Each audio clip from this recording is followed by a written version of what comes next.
Shri Maa Shri Aurobindo the divine path group को समस्त स्वागत नमस्कार। आम 56तम अधिवेशन रे दिव्य जीवन ग्रंथर द्वितीय खंड तृतीय अध्याय पढ़ुचे पाराग्राफ 10 पृष्ठ 388। कथाटी एमती चली जे अलगा होकर कौट कि ना व्यक्ति कहले गोटे अलगा जिनस नुह व्यक्ति विश्व एवं विश्वातीत परम सत्ता भगवान ये इंटरकनेक्टेड व्यक्ति एवं विश्व म्यूचुअली इनक्लूडेड। तो ये जो म्यूचुअल इनक्लूजन कथाटी एते मरमी जे ताकू बाह्य भाव में शब्द देकर रिजन को बुझे हम ना ये साइकोलॉजिकल एंड स्पिरिचुअल बोली कही आम केत आलोचना करें। गोटे डिवाइन पोस्टुलेट बा आध्यात्मिक अन्वेषणर प्रथम गोटे पोस्टुलेट होची माने जहाँ को आमको मानि नबाकू पड़िबो। श्री अरविंदर एसेज ह्यूमन एंड डिवाइन रे एसेज डिवाइन एंड ह्यूमन रे कहउछन्ती all begins from the divine, all begins from the divine, from the eternal, from the infinite, all abide in it alone and by it alone. सबू आरंभ हुए भगवान ठार दिव्य परम सत्ता ठार शाश्वत ठार फ्रॉम द इटर्नल अनंत ठार from the infinite. All abide in it सबू तांकरी भितर बास करती केवल एंड बाय इट एलोन तारी द्वारा ही। ऑल एंड्स और कल्मिनेट्स in the divine eternal and infinite सबू समाप्ति हुए से डिवाइन शाश्वत दिव्य शाश्वत एवं अनंत सत्ता भितर। तापर कहते a secret self is the alpha and omega of this manifested existence. आम ये जो अभिव्यक्त जगत को देखुचु सीक्रेट सेल्फ हूँ तार मूल कथा alpha and omega. All here is secretly the divine ये कथा को मानवा पड़ो।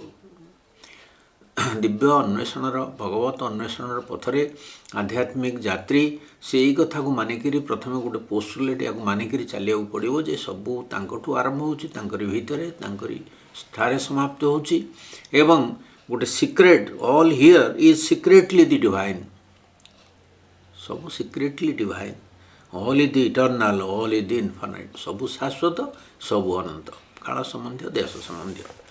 तेणु यही पृष्ठभूमि रे ये आसम्पसन रे आमको ये कथा भाविक चलिया पड़ो सबु समय जे सबू किछि तांकरी आमे सबू तांकरी भीतर धराई कर अच्छु। विश्व व्यक्ति समस्ते सबू सृष्ट जीव निर्जीव सजीव सबू तांकरी सत्ता भीतर तांकरी चेतना भीतर तार परिसर रे धराई कर अछंती। We are not outside of him. जो कथाटी पड़ता जो अलग होकर कौट कि ना सब कनेक्टेड होकर अच्छी। तेणु आंशिक सत्य को जदि in relation to other things जब न बुझा सी मिथ्यार परिणत हो। तेणु सब जिनस को सबुगुड़िक ये आपेक्षिक या इन रिलेशन टू समथिंग बुझा पड़ो। प्रत्येक गोटे गोटे सिंबल तार मूल सत्य बुझा पड़ो तार पश्चात कौन सत्य अच्छी भाव पड़ो। ये 10 नंबर पारार शेष कहते thus when we speak of an individual we mean ordinarily an individualization of mental vital physical being separate from all other beings। आम जो गोटे व्यक्ति कथा कहूँ सेतबे आम साधारणतः मन प्राण शारीरिक सत्तार गोटे व्यक्तित्व गठित होता सत्ताटी कथा बुझी था आउ सी सकल सत्ता ठारू अलग होकर अच्छा आम भावी अलग अच्छी भावी था।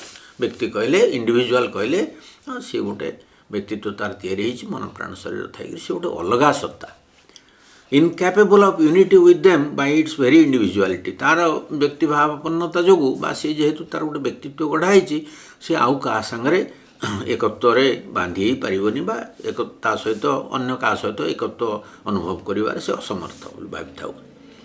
तो जे ये जो if we go beyond these 3 terms of mind life and body and speak of the soul or individual self, we still think of an individualized being separate from all others, incapable of unity and inclusive mutuality, capable at most of a spiritual contact and soul sympathy। ये कथाटीर तात्पर्य होची आमे इथरे से argument चलछि आमे शीघ्र शीघ्र आगु आगु चलजिबा जदि आमे खाली मन प्राण शरीर सत्ता नुह इवन सोल को लेकर जदि अंतरात्मा बा व्यक्ति आत्मा बोली व्यक्ति को भी बुझा खाली मन प्राण शरीर इंडिविजुअलाइज बीइंग नुह ता भी सी गोटे सोल तो गोटे इंडिविजुअल सेल्फ ता भीतर रही सी दृष्टि भी जदि व्यक्ति को बुझा सेतेबेले मध्य आमे व्यक्ति को माने से जो व्यक्तित्व संपन्न सत्ता जाको आमे बुझी थाउ जे कि अन्य समस्त ठारू सेपरेट बा अलगा बोली भी बुझू दीटी कथा ये कहले जहाँ भी हो आमे व्यक्तित्व गढ़ाई गोटे सत्ता को समस्त अलगा बोली आमे बुझू जे कि इनकैपेबल ऑफ यूनिटी अन्य मान सहित एकत्व रे रहिबा असमर्थ से एकत्वर असमर्थ से ही रही एवं इनक्लूसिव म्यूचुअलिटी ता अर्थ पारस्परिक जो अंतर्भुक्ति कथा आमर पड़ता से समर्थ नुह असमर्थ ही रही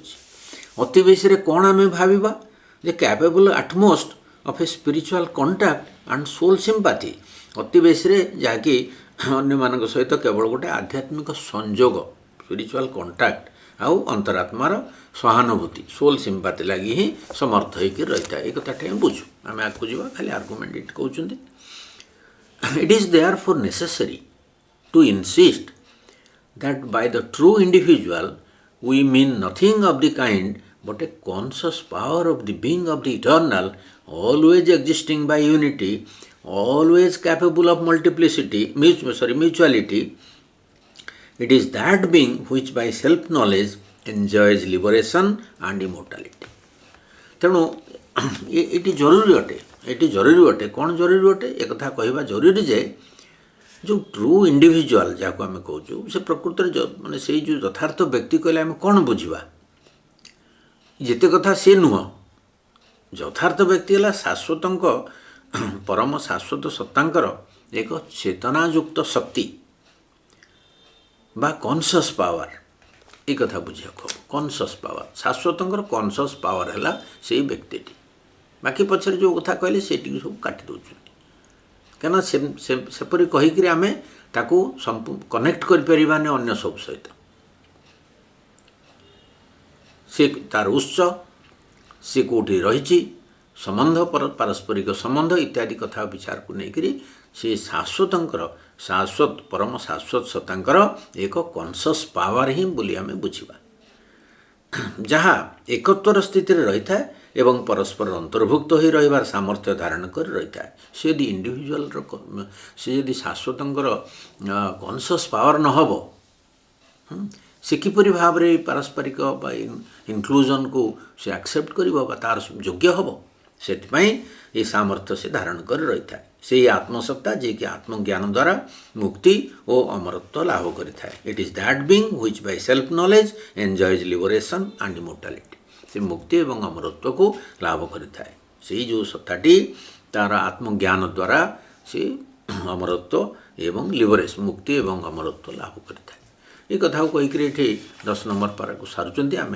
11 नंबर पारा को जावा आम ये आर्गुमेंट को आगुआ को टे द्रुत गति देखा ये आम बेस समय रही ये जो कॉन्फ्लिक्ट नॉर्मल आउ हायर रीजन जो कॉन्फ्लिक्ट को लेकर कॉन्फ्लिक्ट अर्थ द्वंद्व तो साधारण बुद्धि आठू टे उच्चतर बुद्धि जो द्वंद्व विषय श्रीअरविंद कहते आउ टे आलोचना करवा जेतेबेले when we speak of the true individual as a conscious power of being of the eternal we are still using intellectual terms आम आगु कहले कॉन्शियस पावर ऑफ द सब इटर्नल व्यक्तिटी है परम शाश्वत एक सचेतन शक्ति conscious power of the eternal व्यक्ति को यह भाव बाकी सब डेफिनेशन को छाड़ी ये नहीं चलवा यहीपरि भाविले आम सी लिबरेशन बा इमोर्टालिटी योग्य हो पार एवं पारस्परिक अंतर्भुक्तिर योग्य हो पार समस्त सहित संबंध को सी बुझीपार यपरि जदि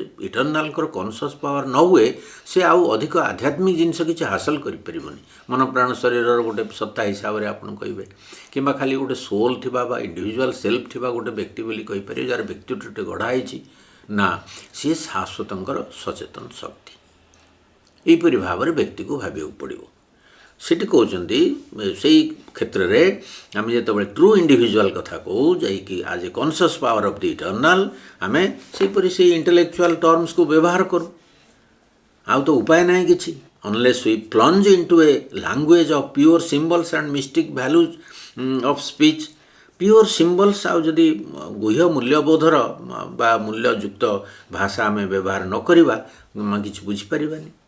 ତେଣୁ ଆମକୁ ତା ଭିତରେ ସେହିପରି ଏକ ଭାଷା ଭିତରେ ବୁଡ଼ିଯିବାକୁ ପଡ଼ିବ ବୋଲି କହୁଛନ୍ତି। But what is worse, we are in the attempt to get away from the idea of the ego using a too abstract language।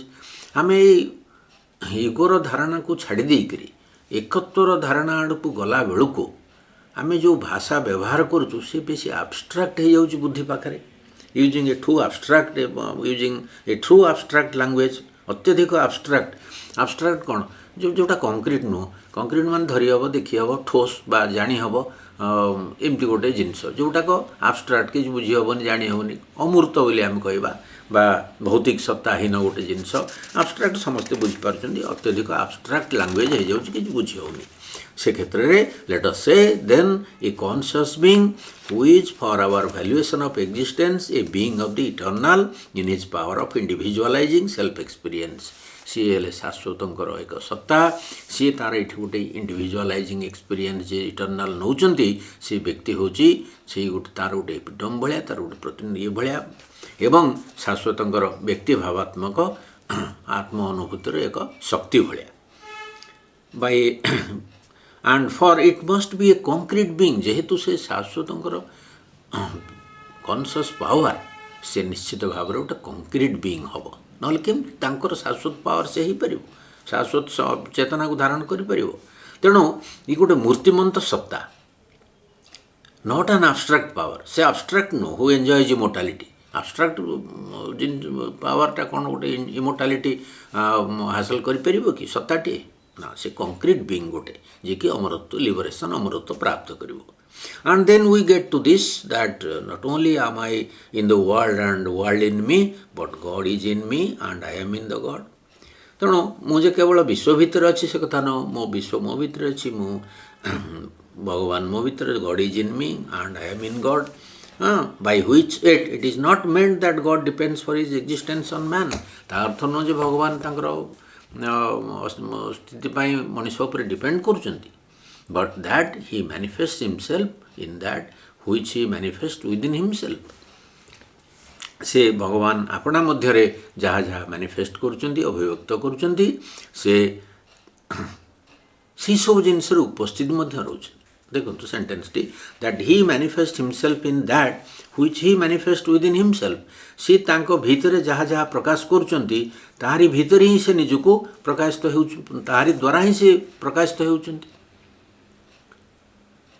ସେ ଯାହା ଯାହା ଅଭିବ୍ୟକ୍ତ କରାଉଛନ୍ତି ସେ ସବୁଆଡ଼େ ଉପସ୍ଥିତ ଅଛନ୍ତି ଏବଂ ସେହିସବୁ ଜିନିଷ ଦ୍ୱାରା ସେ ନିଜେ ମଧ୍ୟ ପ୍ରକାଶିତ ହେଉଛନ୍ତି। କିପରି ଇଣ୍ଟରଡିପେଣ୍ଡେନ୍ସ କଥାଟି, ସିଏ କିପରି ଗଡ୍ ଇନ୍ ମି ଆଇ ଆମ୍ ଇନ୍ ଗଡ୍, ଏଇ କଥାଟିକୁ ବୁଝେଇବାକୁ ଯାଇ ଏ ବାକ୍ୟଟି କହୁଛନ୍ତି ବଡ଼ ଗୁରୁତ୍ୱପୂର୍ଣ୍ଣ ବାକ୍ୟ ଯେ that he manifest himself in that which he manifest within himself. Hi manifest himself in that which he manifest within himself.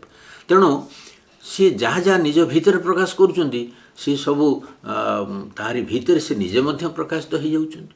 The individual exist in the transcendent but all the transcendent is there concealed in the individual. ତେଣୁ ସେ ଯେତେବେଳେ individual ରୂପେ ନିଜକୁ ପ୍ରକାଶ କରୁଛନ୍ତି ସେ ବି individual ଭିତରେ ହିଁ ପ୍ରକାଶିତ ହେଉଛନ୍ତି। ଗୋଟେ ଆର୍ଗୁମେଣ୍ଟ ଦେଖାଇଲେ। Further, I am one with God in my being and yet I can have relations with him in my experience। ଭଗବାନଙ୍କ ସହିତ ଏକତ୍ୱ ବୋଧ ଯେତେବେଳେ ମୋର ଆସୁଛି ମୁଁ ତାଙ୍କ ସହିତ ସମ୍ପର୍କ ରକ୍ଷା କରିପାରିବି, ତଥାପି ମୋ ଅନୁଭୂତିରେ ତାଙ୍କ ସହିତ ସମ୍ବନ୍ଧ ସ୍ଥାପନ କରିପାରିବି। I, the liberated individual, can enjoy the divine in his transcendence, unified with him, and enjoy at the same time the divine in other individuals and in his cosmic being। ତେଣୁ ମୁଁ ତାଙ୍କ ସହିତ ଅନ୍ୟ ସବୁ ବ୍ୟକ୍ତିମାନଙ୍କ ସହିତ ବିଶ୍ୱସତ୍ତା ସହିତ ସମସ୍ତଙ୍କ ସହିତ ମୁଁ ନିଜର ଏକତ୍ୱ ବୋଧକୁ ଉପଭୋଗ କରିପାରିବି। ତାପରେ କହୁଛନ୍ତି evidently we have arrived at a certain primary relations of the absolute and they can only be intelligible to the mind if we see that the transcendent, the individual, the cosmic being are the eternal powers of the consciousness। ବ୍ୟକ୍ତି, ବିଶ୍ୱାତୀତ ସତ୍ତା ଏବଂ ବିଶ୍ୱ ଇଏ ସବୁ ତାଙ୍କରି powers of consciousness, ଚେତନାର ଏକ ଶକ୍ତି, Eternal powers of consciousness. ତେଣୁ ଏ ବିଶ୍ୱାତୀତ ବ୍ୟକ୍ତି ବିଶ୍ୱସତ୍ତା ସବୁ ସେଇ ଚେତନାର ଶାଶ୍ୱତ ଶକ୍ତି ରୂପେ ଆମେ ପ୍ରତ୍ୟକ୍ଷ କରିପାରିବୁ। ତାହେଲେ ସେ କ୍ଷେତ୍ରରେ ମଧ୍ୟ ଆମେ ଗୋଟେ ପୁଣି ଆବଷ୍ଟ୍ରାକ୍ଟ ଲାଙ୍ଗୁଏଜ୍ ବି ସେତେବେଳେ ବ୍ୟବହାର କରିବୁ, ଆଉ କିଛି ଉପାୟ ନାହିଁ। ଯେଉଁ ଆବସଲ୍ୟୁଟ୍ ଏକ୍ଜିଷ୍ଟେନ୍ସ ଗୋଟେ ୟୁନିଟି, ସେଇ ଯେଉଁ ନିର୍ବିଶେଷ ଅସ୍ତିତ୍ୱ ଏକ ଏକତ୍ୱ, ପୁଣି ଏକତ୍ୱ ଠାରୁ ବି ଅନେକ ବେଶୀ ମୋର୍ ଦାନ୍ ୟୁନିଟି। ସେଇ ଏକତ୍ୱ ଆମ ଭିତରେ ରହିଥିବା ତାଙ୍କ ନିଜ ଚେତନା ସମକ୍ଷରେ ଏହିପରି ଭାବରେ ପ୍ରକାଶ କରିବାରେ ଲାଗିଛି। Yet more than a unity which so expresses itself to its own consciousness in us। ତେଣୁ ସେ ଯେଉଁ ନିର୍ବିଶେଷ ଅସ୍ତିତ୍ୱ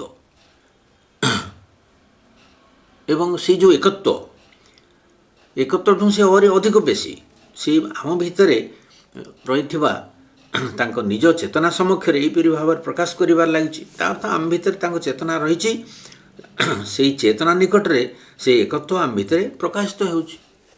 ତେଣୁ but which we cannot adequately speak of in human language. ଆମେ ତାକୁ ସେଇ ସବୁ ଯେଉଁ ଏକତ୍ୱ କଥା, ଟ୍ରାନ୍ସେଣ୍ଡେନ୍ସର କଥା, ୟାକୁ ଆମେ ମାନୁଷୀ ଭାଷାରେ ଆମେ ପ୍ରକାଶ କରିପାରିବୁ ନାହିଁ। କାହିଁକିନା ସେ ଯେଉଁ ଜିନିଷ ତାକୁ ସାଧାରଣ ଭାଷାରେ ପ୍ରକାଶ କରି ହେବ ନାହିଁ। ଯଦି ଆମେ ସେଇ ଭାଷାରେ ପ୍ରକାଶ କରିବୁ, ରିଜିନ୍ ପାଖରେ ସେଇଟା ଧରା ଦେବନି ଠିକ୍ ଭାବରେ। ଆମେ ସମସ୍ତେ କହୁଛୁ ଗଡ୍ ଇଜ୍, ସବୁବେଳେ କହୁଛୁ God is in all, God is omnipotent, God is omniscient, omnipresent, ଏସବୁ କଥା ଆମେ କହୁଛୁ, ଅହଂ ବ୍ରହ୍ମା ଇତ୍ୟାଦି କଥା ସବୁ ଆମେ କହୁଛୁ। ମାଇଣ୍ଡ ପାଖରେ ଯେଉଁ ଶବ୍ଦ ଆମେ ବ୍ୟବହାର କରୁଛୁ, ମାଇଣ୍ଡ ତାକୁ ଧରିପାରୁନି। ସେଇଟା ଗୋଟେ ଚେତନା ସ୍ତରର କଥା।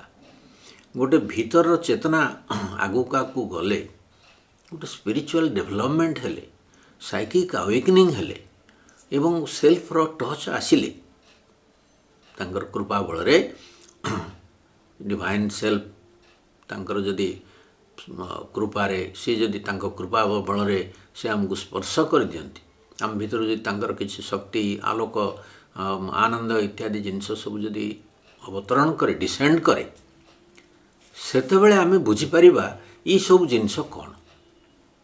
ଏକତ୍ୱ ବୋଧକୁ ମାଇଣ୍ଡ ବୁଝିପାରିବନି ବୋଲି ଶ୍ରୀଅରବିନ୍ଦ କାଟିଦେଲେ। ଆମ ପାଖରେ କୌଣସି ଭାଷା ନାହିଁ ଯେ ରିଜିନ୍କୁ ବୁଝିବା ପାଇଁ, ରିଜିନ୍ ନିକଟରେ ଆମର ଜିନିଷଟିକୁ ବେଶ୍ ତାକୁ କନଭିନ୍ସିଂ ଟର୍ମରେ ବୁଝେଇବା ପାଇଁ।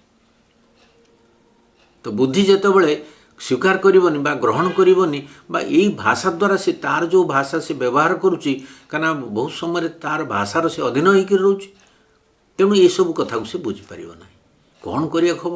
ସେଟା ବଢ଼ିଆ କଥା ଏଠି ଶ୍ରୀଅରବିନ୍ଦ କହିକିରି 11 ନମ୍ବର ପାରାଗ୍ରାଫକୁ କ୍ଲୋଜ୍ କରୁଛନ୍ତି ଯେ we must not hope to describe either by negative or positive terms। ଭାବାତ୍ମକ ଭାବରେ ହେଉ, ନେଗେଟିଭ୍ ହେଲା ଅଭାବାତ୍ମକ ଭାବ, ପଜିଟିଭ୍ ହେଲା ଭାବାତ୍ମକ ଭାବ। ତ ଅସ୍ତି ସୂଚକ, ନାସ୍ତି ସୂଚକ ଯାହା କୁହନ୍ତୁ, ପଜିଟିଭ୍ ନେଗେଟିଭ୍, ଆମେ ସେ କଥା ଚେଷ୍ଟା କରିବାନି। Must not hope to describe either by negative or by positive terms to our reason. Reason ପାଖରେ ବା ଆମ ବୁଦ୍ଧି ପାଖରେ ତାଙ୍କ ବିଷୟରେ ଆମେ ୟାକୁ ବର୍ଣ୍ଣନା କରିବାନି, ପଜିଟିଭଲି ହେଉ କି ନେତି ନେତି କହିକିରି ଯିବା, ନହେଲେ ଇତି କହିକିରି ଯିବା, ଯେଉଁ ମେଥଡ଼ ସବୁ ବେଦାନ୍ତର ମେଥଡ଼ ରହି ସବୁ ସେପରି କରିବା ନାହିଁ। But can only hope to indicate it to the utmost power of our language. ଆମ ଭାଷାର ଅଧିକରୁ ଅଧିକ ଶକ୍ତି ଖଟେଇକରି କିଛି ଗୋଟେ ସଂକେତ ଦେଇପାରିବା ଆମେ। କାହିଁକି ଇଣ୍ଡିକେଟ୍ ହେଉଛି ସଂକେତ ଦେବା, ଯେ ଆମେ ଇଣ୍ଡିକେଟ୍ କରିପାରିବା କେବଳ କ'ଣ? With the utmost power of our language. ଏଠି ଶ୍ରୀଅରବିନ୍ଦଙ୍କର ଯେଉଁ ଭାଷାର ବ୍ୟବହାର ହେଇଛି ବା ଆଗକୁ ଯେଉଁ ଭାଷା ବ୍ୟବହାର ହେବ, ସେ ତାଙ୍କରି କଥା ସେ କହୁଛନ୍ତି ଯେ ଯେତେ ମ୍ୟାକ୍ସିମମ୍ ପାୱାରର ଭାଷା ସେ ବ୍ୟବହାର କରିଛନ୍ତି ଲାଇଫ୍ ଡିଭାଇନ୍ରେ, ଅଦ୍ଭୁତ ଜିନିଷକୁ ଇଣ୍ଟେଲିଜେବଲ୍ କରିବା ପାଇଁ, ବୁଦ୍ଧି ପାଖରେ ଧରା ଦେବା ପାଇଁ, ବୁଦ୍ଧିର ଗ୍ରହଣଯୋଗ୍ୟ ହେଲା ଭଳିଆ ଗୋଟେ ବିରାଟ କନସେପ୍ଟ, ଏକତ୍ୱବୋଧ କହିଦେଉଛେ ଆମେ। ସେ ଜମା ସାଧାରଣ କଥା ନୁହଁ। ସେ ଯେଉଁ ୟୁନିଟିର କଥା କହୁଛନ୍ତି, ଏଥିରେ ମନ ସ୍ତରର ବା ଇଭେନ୍ ହାୟର ମାଇଣ୍ଡ, ଏ ଯେଉଁ ହାୟର ରିଜିନ୍ର ସ୍ତରର କଥା ସେ ନୁହଁ ଆଦୌ, ଜମା କିଛି ବୁଝିପାରିବନି। ଏକତ୍ୱ କହିଲେ ୱାର୍ଡ଼ଟି ବୁଝିବ, କିନ୍ତୁ ସେ ତତ୍ତ୍ୱଟିକୁ ବୁଝିବା ବହୁତ କଷ୍ଟ ହେବ। ବ୍ୟକ୍ତି ଗୋଟେ conscious power of the Eternal, ଏବଂ ସିଏ ସମସ୍ତଙ୍କ ସହିତ ଅଦର ଇଣ୍ଡିଭିଜୁଆଲ ସହିତ ଏକତ୍ୱରେ ନିଜକୁ ବାନ୍ଧି ଦେଇପାରିବ। ଯେମିତି ସାବିତ୍ରୀଙ୍କ କଥା ଆମେ ପଢ଼ୁଥିଲେ, ତାଙ୍କ ଭିତରେ ସବୁ ଘଟଣା ଘଟୁଛି, ସବୁ ଘଟଣା ଗୁଡ଼ିକ ବିଶ୍ୱର ତାଙ୍କ ଭିତରେ ଯେପରି ଘଟୁଛି, ଇଏ ଏକ ଅନ୍ତର୍ଜଗତର କଥା। ବ୍ୟକ୍ତିର କିଛି ଆଧ୍ୟାତ୍ମିକ ଅଗ୍ରଗତି ହେଲେ ସିଏ ଏକତ୍ୱବୋଧର କଥା ବୁଝିବ, ଟ୍ରାନ୍ସଡେଣ୍ଟ ଏବଂ ଇଟର୍ନାଲ୍ ବା ବିଶ୍ୱାତ୍ମା ଆଉ ଅନ୍ୟ ବ୍ୟକ୍ତିମାନଙ୍କ ସହିତ ଯେଉଁ ଏକତ୍ୱର ବୋଧ, ଯେଉଁ ମ୍ୟୁଚୁଆଲ୍ ଇନକ୍ଲୁଜନ୍, ଏହିସବୁ କଥା ସେ ଚେତନାରେ ଆଗେଇଲେ ବୁଝିବ। ଏବଂ ଶ୍ରୀଅରବିନ୍ଦ ଚେଷ୍ଟା କରିଛନ୍ତି ରିଜିନ୍ ପାଖକୁ, ରିଜିନ୍କୁ ମଧ୍ୟ କନଭିନ୍ସ କରିବାକୁ ମ୍ୟାକ୍ସିମମ୍ ପାୱାରଫୁଲ୍ ଭାଷା ଦେଇକରି, ଯେଉଁଟା ଏଠି ଲେଖୁଛନ୍ତି ଯେ ଆମେ କେବଳ କିଛି ଗୋଟେ ଇଙ୍ଗିତ ଦେଇପାରିବା, ଆମେ ପୁରାପୁରି ବ୍ରହ୍ମଙ୍କୁ ବା ସଚ୍ଚିଦାନନ୍ଦକୁ ବୁଝେଇ ପାରିବାନି, ରିଜିନ୍ ପାଖକୁ କନଭିନ୍ସ କରିପାରିବାନି ଏଇ ଭାଷାରେ, କିନ୍ତୁ କିଛି ଗୋଟେ ଇଙ୍ଗିତ ଦେଇପାରିବା। ତେଣୁ ଆଜି କଥା ଟିକେ ଏଇଠି ରଖିବା। ଆପଣମାନଙ୍କୁ ଟିକେ ପରିଶ୍ରମ କରିବାକୁ ପଡ଼ିବ। ଏଇ ଯେଉଁ ତାତ୍ତ୍ୱିକ କଥା ସବୁ ଆକୁ ଟିକେ ବାରମ୍ବାର ଅଧ୍ୟୟନ କଲେ ପାରାଗ୍ରାଫଟିକୁ ସବୁ କଥା ଧରି ହେବ। ସୋ ଥ୍ୟାଙ୍କ ୟୁ ଏଭରିବଡି, ନମସ୍କାର।